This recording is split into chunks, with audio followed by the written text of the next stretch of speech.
Dude, no way. What's second all three of them? Okay, let's get started.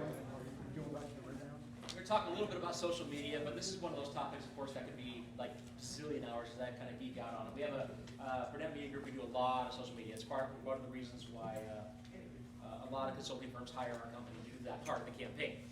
So we do outsource a lot of that stuff for fun. We have a team of 5 people that work on our social media campaigns, and it's something that's been really, I love. It keeps me energized. All the other stuff, after decades of doing it, it does change, but this is one of those things. I love change, and I love constant change. I update these proposals presentations every year, a couple times. And as you know, there's nothing consistent about social media ever. It's always changing, which I love. There's part of me that hates social media. It's a dumpster fire, and but part of that dumpster fire is me, right? So so we have to learn how to play the game and do it better than the competition. And I'd say out of the top of the gate, there's never, every day I could say the same thing tomorrow, say the same thing tomorrow, same thing the next day, which is there's never been a point where social media has been more influential in campaigns than right now. And the same thing will be true tomorrow. It's not getting less influential, it's getting more influential, especially with the fragmentation of media and influencers like PDX Real. We wouldn't have seen that 5 years ago. It's campaigns, it's social media campaigns that are having more and more influence. We've been on this for 10 years, and every year it gets more and more part of our campaign. It used to be where we'd have somebody once in a while post to Facebook, once in a while do a tweet now and then, and now it is full-time somebody, right? Like I said, 5 people, 4 people, essentially full-time between all our campaigns. It is a really tricky part of a campaign. It's really easy to do, but it's really hard to do well. And it takes a lot of patience and energy, and there's so many different intricacies on it that we could go on forever and have fun with it. What I'm going to do is just talk about the real high-level stuff and have fun with it, because everybody has different areas of experience in social media. And so the very first thing I want to do is just run around real fast, and because it always helps, is a quick, 10 seconds about each person. What's your experience in social media, and what do you want to get out of this? Name first. What do you know about social media? What do you want to get out of this class? Because I will tailor this to that. So, Len Miller. I'm an IT guy, but I hate social media. Yep. I need an intern just to do mine. Perfect. That's how bad it is. Yeah. So you don't have any of your own personal ones then? Oh, I do, and I try to keep up, but I don't. Okay. Not very well. Fantastic. I'm James Goins. I run campaigns. I'd like to learn how to be more effective on social media and Facebook. Fantastic. I'm their clerk in Multnomah County. I'd like to know how to get rid of all the ads that show up. Oof. I can't help you there. Buy Twitter. I'm in IT, and I do social media for a nonprofit. Okay. I can do Fantastic. scheduling. We do a lot of nonprofits too, so I definitely want to hear some feedback. Tanya Bateman, Lynn County. I love all things social media. I'm immersed in it deep. Yeah, you're one of those. Yes, love it. That's fantastic. Jeff Smith, Tolman County. Social media, it's something that I don't do well. Good. It's not Fantastic. important to me, but it is now. I have, my name's Kurt. I do social media for our county GOP. I created an anonymous account that essentially does the same thing that PDX Real does. I started a little before her. Which one? It's POS Portland. Oh, yeah, I've heard that. I know which one you're talking about. So Actually, that's Twitter. me. Yeah, no, on It's not the one I'm thinking of. Instagram. That's so, but that has, I think, 11,000. Fantastic. So. Is it use it for what purpose? Just not parody or document- satire, but for no, troll. in some respects, but just documenting the decay of Portland. And, Oh, fantastic. And my mission, I came up with a mission of, bring it to people's attention so that it creates anger, and anger creates change in voting habits. Clearly a lot of photo based then. Yeah. Yeah, obviously. Hi, I'm Carol, Clackamas County. I'm yeah. a Facebook escapee, Yeah. there you and I dabble in Twitter. That's about all I know about social media. go. Okay. Rob Taylor. I love social media. I think it's the future of what's coming, and like you said, it's going to be revolutionary as far as the changes is happening. I went from traditional radio as a radio show host for 5 years. And now I do a podcast, something my son's been recommending a long time, and I finally made the leap, and I love it. Fantastic. Renelle Muro, Clackamas County. Yeah, I'm a memer. I love memes. I love stealing them, and I want to make shit posting not so socially unacceptable. I think that's wonderful. I think like I said, dumpster fires are awesome. Yeah. Okay. John Hager, Marion County. Social media is here to stay. It's only going to get bigger, so the more you learn about it now, the useful it is. I want it. Yeah. Mike's like you, just trying to keep up with the latest trends. I know you're about the best source around for that. I'm just a little smug. Dennis Hall, Multnomah County. I'm interested in social media. I'm not a big fan of it, but I recognize how necessary it is if you want to try and get people's eyes on things or make some sort of change. So the more you can learn about it, the 100%. better. Alice Todd, I'm mainly on Facebook. I learn more. Okay. Pam Wimmer, Washington County. I don't use it much, but I want to learn more. Okay. Sheila Heenan, I'm the PCP chair of Hampton County, and I recently got the admin position for the PCP Facebook page. I myself don't really like Facebook. I'm on X more than anything, but obviously there's a place in it with politics, and I need to understand how to do what I have been handed to do. Fantastic. My name's Ann White. I'm a member of the Lake Oswego Republican Women's Group, and I'm a PCP. And I sort of monitor the Facebook page for the Lake Oswego Women's Group. Awesome. And I read 2 articles last night in the Epoch Times about how we need to detox from social media. Fantastic. It's one of the pages we actually monitor too. Becky, I'm from Polk County, PCP, and I'm here to learn. Okay. Awesome. So most. I might have missed it, but could you introduce yourself? Yeah, we'll get there. Certainly. Burnett Media Group. We do a lot of campaigns, a lot of Clackamas actually. We're Could you say that born and again? raised in Portland. Now I'm in North Idaho, but I'm back and forth between Oregon. Could you say that again? What group? Burnett Media Group. Burnett. I got cards if you want to. You're going to salute me. We ran the last in Clackamas County, the last 3 commissioners for our races. Tootie, Mark, and Ben West, yep. were ours. Yeah. So we're running Tootie's re-election and then Tina's as well. And then your name? Greg Burnett. Great. So we do a lot. We handle a lot. Ben West is a great example of fantastic social media. We work that with him, of course. Yeah, that's actually a really good case study for how social media has really changed. And it helps when you have a candidate like that who's with you and can. And part of the trick, I don't want to jump forward, but being able to speak in the candidate's voice. And Ben and I are brothers, man, so I can speak in his voice. And half the tweets are his, half the tweets are mine. You wouldn't be able to tell the difference. Wow. Yeah, and so I comment. We do half of that stuff back and forth all the time. He jumps in where he is, and I jump in. But anything that goes out goes through me before it goes live on pretty much anything on that stuff. It's a fun campaign, and building that and getting, last week we had Andy Nell and Chris Rufo retweeting us and all that stuff. It was fun. We jump out there on DEI issues right now with Clackamas County, for instance. Get Fox News hits and interviews. It's social media is. I mean, look at like in our case. I'm going to be a little less knowledgeable on Instagram than I am in almost anything else, because Instagram's great for influencers and long term, and that's kind of what we're talking about. My world's more Twitter than that, and more X, and some, Facebook obviously, and other things. But probably my best strength is probably the Twitter X now, because it's much more news driven cycle for campaigns, for campaign use. We definitely use Instagram, but I can take lessons from people out here that use Instagram better than me. So I'll give you some ideas on it, but in practice, it's a whole world. We do have a full-time person that is an Instagram specialist. She would speak better than me on it as well, but I'll give you some ideas. I wanted to just go down real quickly, give some base rules, because this is going to be active, and my focus on this is going to be mostly a discussion on how you can use your influence to help campaigns on the outside, not the candidate perspective running campaigns, which is a little bit different. So from the outside perspective, how can you use your influence or help other campaigns and get involved? I'm going to give you some base. I'm going to run through some of this really quickly because I think I want to focus a little more on some fun stuff. But I want to get some baselines here. point of social media, obviously, connect, communicate, activate, influence.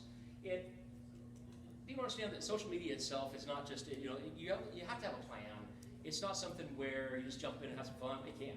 And there's actually some good success stories, people doing it that way. But in general, if you want to do this right, you got to plan it. You got to think it through. You'll see it later in here, but I always joke about it, but I always call social media the reverse mullet. It's like party in the front and business in the back. So there's a lot of planning, a lot of thought that goes into purposely misspelling something or bad grammar or making it authentic. You need to make it something that's going to be out there that's going to catch attention and really get, and then of course the discipline of daily routines of building followers and so on. So, and getting engagement up and following other influencers and so on. There's a lot of work to it.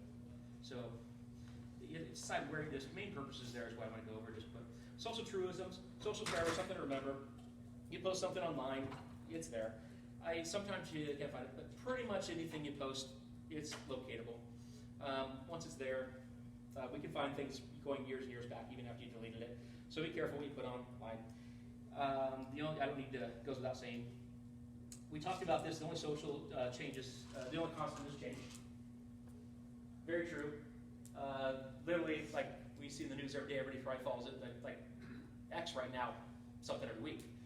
They're launching AI, and then they're doing memberships this way, and then not membership, adding ads and not adding ads, and everything's changing constantly. Their algorithms, banning porn this week, pedophile porn, that's great. Things change constantly. It's really interesting to see how algorithms change and breaking through and clever. Reverse mullet, just told you about that. Social's not real. That's probably, I think it goes without saying, but it's amazing how many people, and candidates are talking about especially, that you're going, they said this about me, and you're like, you understand social media is a dumpster fire, right? It's not real world. It's a select group of audience saying things you probably would never say to your face. Yeah. I might, but most people wouldn't. It's not a real life, and it's certainly one thing you have to be in campaigns. You also have to understand that don't get sucked into the funnel of thinking that social media represents your voter base either. It is a slice of a slice of a slice. It is certainly an active audience. It is certainly an energized audience if you do it right. It is certainly people you can get news out of, that you can promote votes out of, that you can grow your supporter base out of, 100%. But is it something that represents your actual voters as a representative sample? No way in heck. So don't get lost down the funnel. Don't get hurt on it when people say things that don't make you happy. In fact, just jump ahead a little bit back, but I actually like the negative stuff. I literally at times have people do negative stuff against us, part of our strategy. Because the stupider the opposition looks, the more the conversation makes you look better. So I don't ban people that are crazy on our that are coming up against our candidates, unless they cross the line into like threats of violence and so on. The stupider they are, the crazier they are, the more I let them on there. It helps my engagement. It helps me break through to other people. It also makes me look a lot more sane as a candidate if I'm speaking on their behalf. So I don't mind opposition at all. I encourage it. A lot of people get really sensitive to that. Nope. It doesn't look like this. Social's only one tool. Yep, we talked about it. It's only one communication tool of any, and I look at it just like anything else you're doing in a campaign or as a person you're talking out there. It's a communication tool, just like a phone. It's just a different way of doing it. So don't overcomplicate it. It is what it is. And this is kind of an interesting one, interesting take on it, I guess. But essentially, you're not the customer, you're the product. You're literally creating a brand, like you're saying, an anonymous Instagram account that has a name that nobody knows who it is. You're creating a brand and a message, and then you're developing that message and getting an audience to follow a brand, follow a message. So it's not someone that you talk to, in that sense. It's not one-on-one connection. So remember that you have a brand, and that makes it easier from if you're helping a campaign, you're helping a candidate, or if you're doing other things, you're talking in that person's voice. Like I'm saying, when I'm talking in Ben's voice, I'm Ben. And that's it. I'm not talking as Greg. I'm talking to anybody else. I'm Ben. And you have to get that. What is the brand? What's the message? What's the tone? What are you trying to get across? And it's really a well thought out process in that case. As influencers, if you're going to be supporting candidates, which is what we're talking about here, you want to make sure to understand what you're trying to communicate, what that audience is trying to get across, and how do you support them the best way. The biggest mistake people make when you're doing influencing is you make it about yourself all the time, which is fine if you're just there to be an activist or grow your own profile. But if you're trying to help a candidate, you got to make sure that you're speaking from a perspective of assistance and not there just to blow things up and make yourself look good. Okay, never take personal if there already. Speech is, there's no such thing as free speech in social media at all, period. I mean, everything's an algorithm, everything is filtered, it just changes literally daily. It depends what platform you're on and what you're doing. It's always part of the game is constantly watching and what works, what doesn't work. It's that old adage of if it hurts, don't do it. If it feels good, keep doing it, right? If it works, do it. And you keep testing. If this kind of a post with video or works great, or it's a picture with this kind of a comment, do things that try to get build the momentum and see what works the best. It's always changing. Less do more drama. Let's change it a little bit, but it goes without saying. I don't think any short on that one. Original content. It's just worth noting that if you do it yourself, if you make a comment yourself, if you create it yourself, if you write it yourself, if you videotape it yourself, whatever it is, pretty much a standard rule across all platforms. If you do it yourself and it's your person doing it, you're probably going to get a lot more breakthrough. If you're retweeting somebody else's, you're helping them with their original content. So, which is fine, but encouraging you to make something of your own. Whether it's writing, video, photos, whatever it is, it encourages original content. So you get bonuses for that. Voice and numbers, trolling is a virtue, which I don't mind. When I say somebody, I say, hey, are you a trolling account? I don't mean that as a negative. Like, we literally have people, that's their job, is to troll the opponents and to troll our own candidates and make it look like the opponents. I mean, it's a little fun chess game. But trolling is fine. And if you don't know what trolling is, it's essentially going on and causing problems, poking and prodding and just being a little troll, right? It is causing problems and noise and making it more of a dumpster fire, which is fine. Yeah, but again, it's all about, if you go back to the basics of social media, it's no different than when you were in high school in a popularity contest. The person who wins in social media is like anything else online, popularity contest. Who gets the most influence? All the algorithms reward engagement. Everything about getting you more engagement, more impressions, more clicks, more retweets is all about popularity. So the more popular you are, the more engagement you get. Every single voice matters. What I mean by that is, don't think that if you don't have 11,000 followers or 150,000 followers or 5 million followers that you can't make a difference. You certainly can. And your little profile absolutely can do it. There's many ways we can talk about doing that. You can go and retweet other candidates' posts and getting them out, commenting, jumping in on their conversations. We have a part of our volunteer program at most of our campaigns, the people that are socially adept, at least to be able to understand their issue. Say the issue is tolling or Measure 110 or whatever it is. Okay, cool. Anytime I have a crazy conversation going on where somebody's attacking one of my candidates, I can know I can push out a message to my people that are the tolling people and say, jump into the conversation. And they can jump in there and they make a difference. They can change that tide of that conversation immediately. Suddenly goes from 90% negative to 90% positive. And it does matter. Because going back to the whole idea that social media isn't real life, we know that. Yeah. But for some reason, most people on social media think it's real life. So if we create the perception that of popularity and the perception that we're right on things, it actually does influence. And there's a lot of research on that. So moving people's opinions and research, trolls do matter as long as you push back. Okay? Troll lives matter. Yeah. Can I? Yeah, but Can I just make a comment? One thing that I've found helpful and beneficial is as county GOP, say like KGW and KATU, they post most articles that they do, and so a lot of them are, like Measure 110. People are like, oh, this sucks, and we knew it, or whatnot, and I'll come in as the county GOP and be like, we knew it, like we were happy. Or the other day I posted that like Ted Wheeler was the best businessman Washington County's ever had, and things like that that people see and they're like, oh, I didn't even know Washington County had a GOP and they were active and stuff.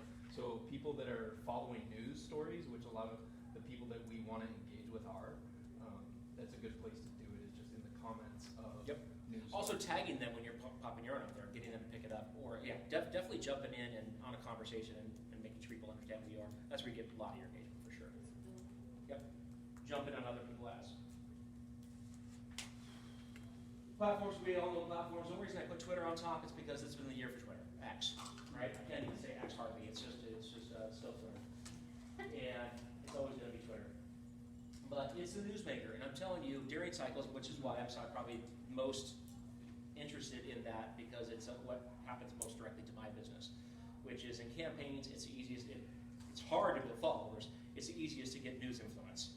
Right? It's the easiest one where you can get in there and tag KGW, Coin, or Tribune, Oregonian, Ted Wheeler. Every single one of them, 100% of the time, is watching the Twitter feed. Their mentions are 100% getting watched.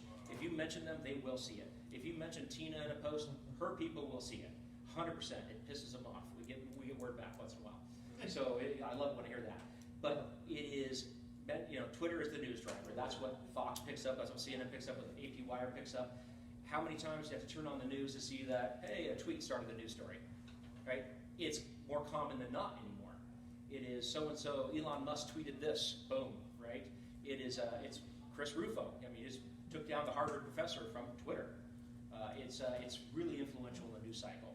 So in campaigns, this is more of your news push. Facebook and Instagram are going to be more of your voter push. Okay? Facebook Critical has lost a lot of influence, and I can just tell you that just as straight numbers. The algorithm is, and especially going into this election cycle, we're already seeing a crackdown on it. It's the impression levels are getting pushed down on every news story, on everything that's possibly politically oriented. The ads are getting pushed back on. So it's your kind of your wild card out there right now. We saw the same thing in 2020 where it just got destroyed for the months leading to it. So you can't depend on the algorithm, but so make sure it's necessary to do, but understand that they are going to do what they can. Nice thing about that's why I'm long on Twitter is that it's actually we've seen the results going skyrocketing on our impression levels on our conservative accounts. When 4 years ago we couldn't get anything. Wow. Couldn't get any momentum. And we are seeing that because they're finally not censoring in the same way. Elon likes dumpster fires too. It's dumpster fire all over. Elon loves that. I'm good with it. I'm saying, that's fine. That's what free speech is. Free speech is supposed to be messy. It is, it wasn't. Free speech wasn't created to protect against nice speech. It was to protect against things we don't like. Yeah. Ben Franklin Yeah, exactly. wrote under a lot of suit. Yeah, 100%. So it's things that offend us. That's the whole point. There's all the others. We do a little bit of most of that, but honestly, there's going to be your Twitter, Facebook, and Instagram are going to be main drivers for campaigns. Especially if you're looking at candidate campaigns. Candidate campaigns, typically there's a cycle, right? So we have most candidates getting a hold. If we're lucky, a candidate gets a hold of us a couple years in advance. Most of them are like, hey, there's an election in 6 months. Can you help me? How are you building Twitter influence in 6 months? Besides using his personal profile, and quite honestly, most of the candidates we're talking to, they don't have a personal following. So where are we going to get this? We have, we have a series of things we do to build that quickly. But again, we're depending on other people's influence, other people's popularity, and that's where you guys come in to help campaigns, right? That's why when I have volunteers, I'm like, what kind of influence do you have? Are you active on Twitter, Facebook, LinkedIn? Where are you? Where Instagram? Cool. I mean, there's lots of, PDX Real gets a lot of our stuff out once in a while. You find influencers out there that are able to get those engagements and impressions that you need that you don't have time to build. So it is doing that. TikTok, we just don't touch. We've had campaigns do it and somebody else do it. I just personally just do not. It's, I'm gonna Vivek, if you're looking at him, he's like the big TikTok first guy presidential to actually use it and going with it. Fine, great, more power to him. Just not a TikTok guy. Anyway, so that's that. The redemption kind of updates and stories right now. Redemption of X, we've talked about that. I'm excited about where it's going. It actually has, and we're seeing a lot of the. A week can't go by without some big story happening that had influence by X. For everybody talking about his demise, thankfully it's not true. Out on Facebook, we've seen all the testimonies, right? The collusion directly with government and department out there. Everybody talking about colluding directly with them to say that we're going to be banning certain people during election times. Okay? Confirmation of corruption and impact of social media. I think those are all the stories in the news right now. What I typically do, and these are really general and really kind of basic, and that's kind of the point, I guess. But when you're social media, what I typically do is if you're going to actually get involved and saying, I really want to become a social influencer of some kind of certain area, decide what role you want, right? You can open up different platforms with different people. Again, it's a brand. But again, that's a lot of time. I mean, I have several Twitter pages, several profiles, I should say, and a lot of Facebook. And you can open up different ones and keep things going all the time. But for each brand, you have to determine who you are, what you want to do, what is your role. If you're going to have an account, if you're going to use your real name, better decide where you're going to be up front. Okay? Because there's no going back on that. I mean, if you're going to use your real name, put your face out there, just decide if you're going to be a candidate and run for office, probably don't want to be an activist. And there's the two paths. If you're going to try to be an activist, do it as an anonymous account. Do it as an anonymous name, anonymous handle of some kind. Just be aware that if you ever have future plans where you do want to run for office, everything lives forever online. Don't use your real name and face. Okay? You can do a lot of influence with, as we know. I mean, some of the biggest accounts on all the profiles are anonymous. I can name right down the line. Most of them. I mean, even like lives on TikTok till recently, right? She probably outed herself, but cat turd. Sounds weird. It's one of the biggest ones out there. Wow. Yeah. So just be aware that if you're going to do something, it does live. So if you're going to be an open activist, you're probably not running for office under that name, if you do it right. Candidate, future candidate, perceptions, reality, we talked about that. It is a brand, manage it well if you're going to be doing. A lot of people, if they're coming to me early, I'm getting ready for office. A lot of times, that we talked about in other sessions, people are running 2, 3, 4 times to get to another higher office at some point. They're starting out with local office and eventually want to be a congressman or something. So we start building that brand and growing it forward. Our candidates that we're coaching through everything in long-term process, we're building a brand long-term. It doesn't stop when they get elected. Like, we're doing Ben's daily, right? So we're working on, he's been elected for over a year now. We're still building that audience for re-election in 3 years or whatever's going on, right? So it doesn't stop. Plus, it also helps you once you're in office. The ability for us to get a message out there that's official business through a private profile is priceless. We throw it out in the Oregonian, it doesn't get any impressions and nobody cares. We put it out there. Oregonian sends stuff to us to retweet. Okay? And we have way bigger audiences on any individual profile than they do. It's amazing how that media has shifted. So, on the candidate stuff, anything else? Yeah, it's much more about activating, not educating than social media. It's one thing I'd say point of role. Make sure you understand that in social media, it's that clips. A lot of people go in there like, I'm going to educate people about these things. Education happens by activation, but in campaigns like candidate campaigns, you're looking to talk to people about something they already believe. You're tapping into an emotion they already have, a feeling they already. You're not going to convince somebody to be pro-choice that was pro-life or pro-life that was pro-choice. But you might be able to say in there and go, people that already are, let's activate them with the message. Okay? So it's about knowing the message are action-oriented, hit them in the face. Education comes over time, but when you're doing campaigns, it's not education. You're tapping into an emotion that already exists. Politics is personal, team leader. Okay, if you're a team leader in a role, fine. That's much more to do with campaigns than it is what we're talking about. And I don't think we need to go too deep on the road. That's going to be a long conversation on that one. Do you want to make a personal account? Have fun. That's cool. Build influence, we talked about. I'm just going to go through some of this really quick. If you want to build influence, I think the takeaway on this is you got to make sure that you understand that it's work. Anybody that's built an audience understands it's work. And you have to do it, you have to think it through. It's like I said, a well thought out conversation of I'm going to be doing this every day, certain time or something. It's not just random where you tweet once or twice a month and then you come back and do 28 tweets one day and then you don't do it for a week. It has to be a plan. You have to have regular engagement even when you're not feeling like it. Make sure you pick your topics. What are my areas? What are my voice? What's the tone of my conversation? And then you go out there and you make it a regular habit. It's part of your day. It has to be part of your day.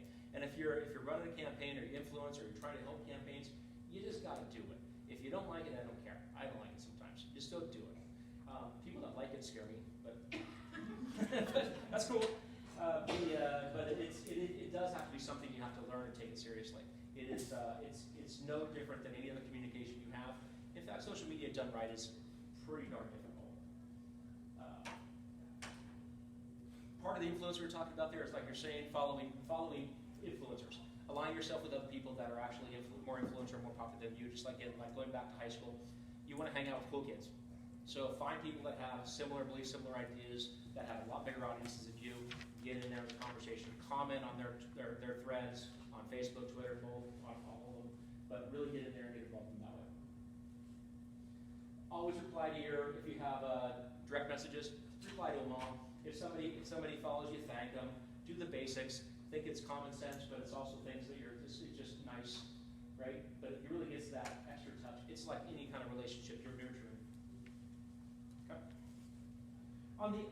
Just a side note, on follow, I talked about this earlier, but the unfollow, mute, block, I almost never do that. But unless somebody is just, like I said, crosses the line into like physical threats or violence and that sort of thing. Or if they're just really abusive of somebody, they're just like pop on people that are just really for no reason. But the people they're trying to make a point, we have the better argument. We've got the better philosophy. All we have to do is say it. They can't say it. They have to go, you're a racist, you're a bigot, you're a homophobe. Cool. So the more we force them to say who they are, the stupider they look. Like there's that ongoing joke that left can't mean. They can't. It's awful. Their sense of humor doesn't exist. So because it's false and it reads false. So it's one of those things where just be honest, be true, have fun with it, don't take it personal. So I got a question with that. And this is the difference between an influencer and a candidate. As someone who is an activist and I'm engaging most of the time, and I'll get these people too, you're transphobe, you name it. And I used to get into arguments and I found myself endless arguments. And I realize now I just let them post and I move on. And for a candidate, would you recommend never engaging, blocking? What would be the best tactic because the more comments you get, the more that goes up the news feed. And so it's almost better to leave the negative comments, but as a candidate, someone might expect you to engage on that, but how can you engage stupidity? I have judgment on it. I mean, I definitely have different judgments for different candidates. It really depends on, without being too overt, it depends on the sensitivity of it. Okay, how close does it hit to home? Is it something that's a weakness? You look at strategy. Is it over the edge? Is it going to be just a troll that I'm having this conversation with? Did they cross a line that just doesn't make any sense at all? Fine, those are one things. If they don't violate any of that stuff, I'll do one comment back and then leave it alone, or I'll get my other people to jump in for me.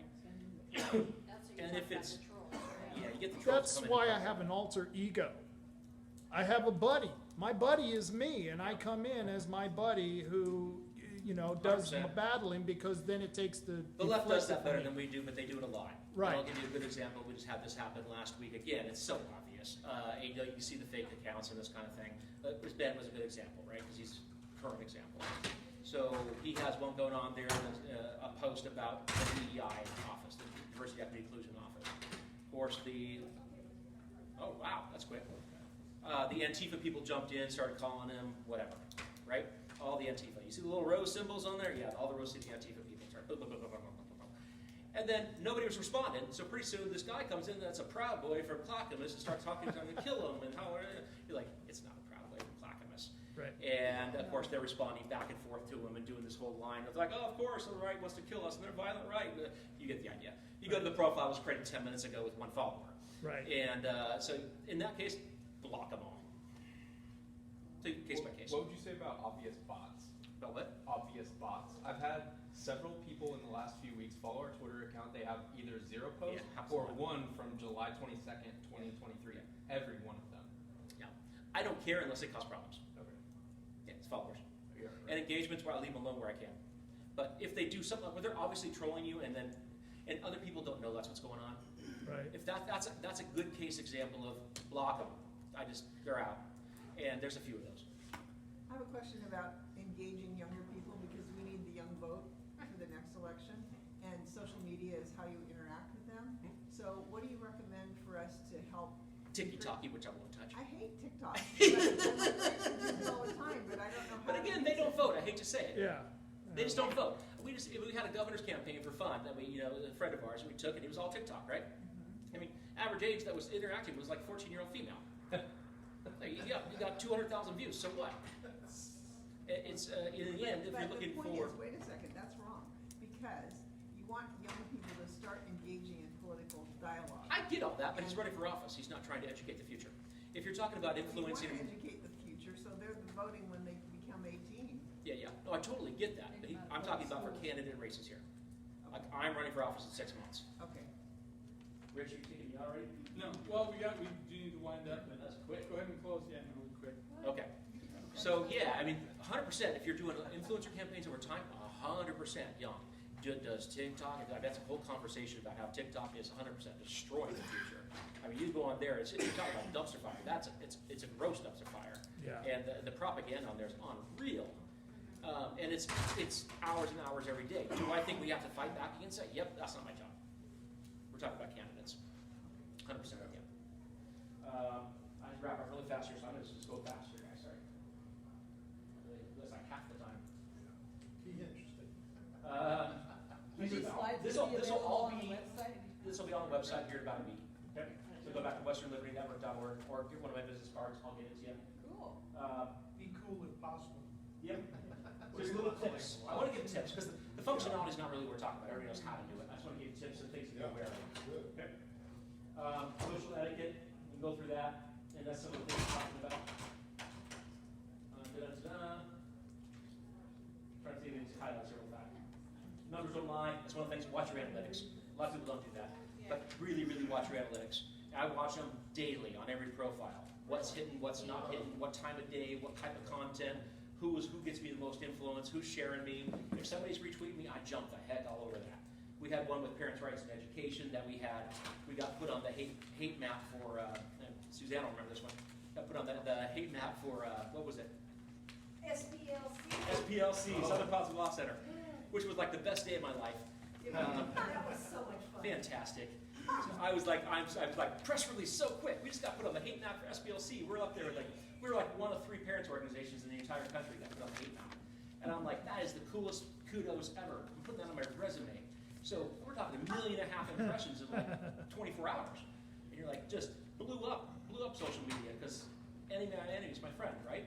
So that's exactly what we're talking about. And that's that kind of thing where we're trying to get out there, follow it quickly. And that only happens because immediately when you saw that news story hit, tag, and it was 48 hours of no sleep. Then you jump on, you ride the bull. Okay? When the news is happening, go. And again, I'm sorry to go into all this, but that's it. That's what I put those. Since he's telling me to wrap it up. Questions? No time for that. Is there a role for AI going forward? There is a role for AI, and it's really developing. Right now, it's nonsense. It might be another, it could be 6 months, could be 2 years, I don't know.